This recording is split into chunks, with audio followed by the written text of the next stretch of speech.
Hey, this is Carlton Cullins here with the Blue Sky Strongbox here in South Austin, Texas. Today, I want to talk about squatting. Squatting is not just a bad word. It's not just an exercise. It is actually a fundamental human movement pattern that each of us should be able to do until we die. If you're able to stand up, you should be able to squat. Most of us, when we were small children, were able to just squat right down and sit all day long if we wanted to. But as we've gotten older, and as we get older and older and older and older, that squat pattern goes away for a lot of different reasons. And the inability to be able to squat will affect our health as we get older. So everybody, regardless of whether you exercise or not, you need to be able to perform a squat.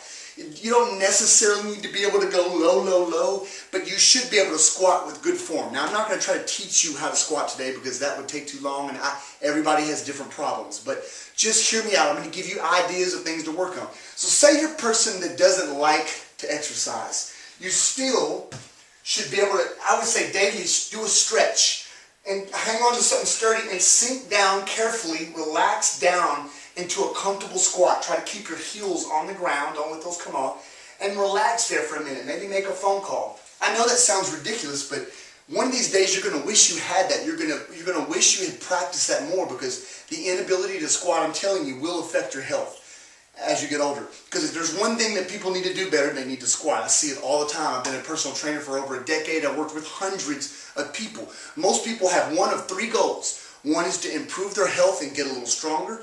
2 is lose body fat. 3 is gain some muscle. Some people want to do all three of those things. Squats fit into that in some shape, form, or fashion.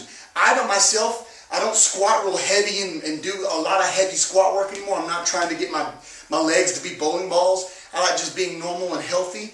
But I still include squats every day in my warm-up, the days of the week that I work out. So you can include them in whatever you're doing. But one thing I know for sure is when I visit public gyms, when I look around, most people are not doing anything for their legs. And if they are, they're usually on a machine doing them.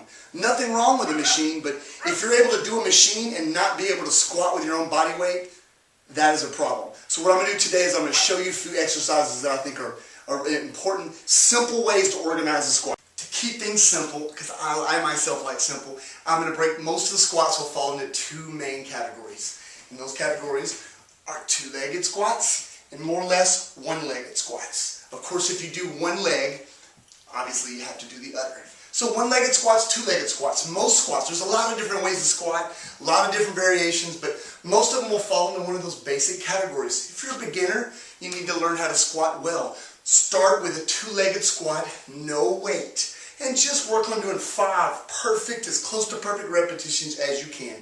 You could start with something simple. If you've never squatted before, sit on a couch or a stool. Today I've got a cinder block. Just sit down, use your legs to lower yourself down, and then stand back up using your legs. Don't use momentum, don't bounce, don't cheat. Perfect squat. Sit right down, sit right back using your legs.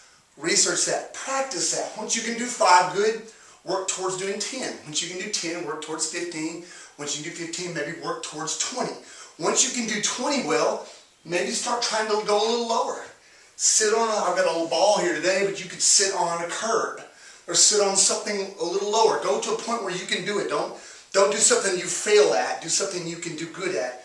Work up to doing 20 of those. Eventually you're going to work up to doing 3 rounds of 20 squats with no weight, just your body weight. Get really good and perfect at them. At that point, you are probably ready to start practicing a harder variation. And the easiest way to make any variation harder is to add some weight to it. Imagine picking up your brother or your mother and putting them over your head and doing the squat with them on their back. It's the same type of thing. It doesn't change the exercise, it just changes the way it looks. You're taking the same thing you just got good at, but you're adding weight to it. Now once you can sit down in something good and you can get back up, you want to be able to do it without sitting on anything. That's really important. I think you need to be able to do it without any assistance. Very simple to work on. If you're starting with a single leg variation, which is a really good variation for balance, you see how simple that is? You're just working on that. You would do 5 on one side, 5 on the other. Work up to 10, work up to 20, see what I'm saying? And then you can add weight. Once you get to the point of adding weight, there's lots of different ways to add weight. You could pick up something like a kettlebell. A lot of people do what's called goblet squats. You can do them the 2-legged and the 1-legged version. You could use a dumbbell, same thing. You could use 2 dumbbells or 2 kettlebells. You could squat with a weight down by your sides. You could even hold the weights up here.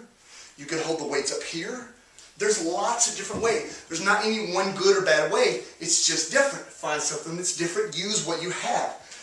If you have no money, you could hold a cinder block. You could do tons of things. There's sandbags. You could fill up a big gym bag with water bottles. You could do anything. Eventually people get to the point where they start wanting to add serious weight, particularly guys, and you can start adding stuff like that. Back squats. Some people do Zercher squats. There's all kinds of variations. You got overhead type squatting.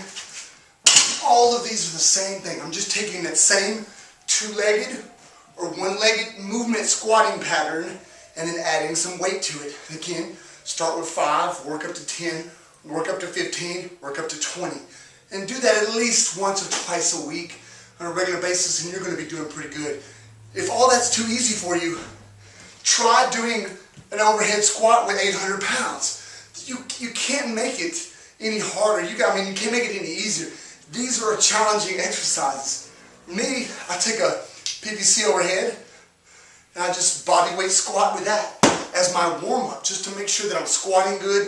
It's a little bit more advanced technique, but they all do the same thing. You're just working on practicing squatting, and everybody needs to be able to squat. If you have any questions, write me and I'll be glad to help.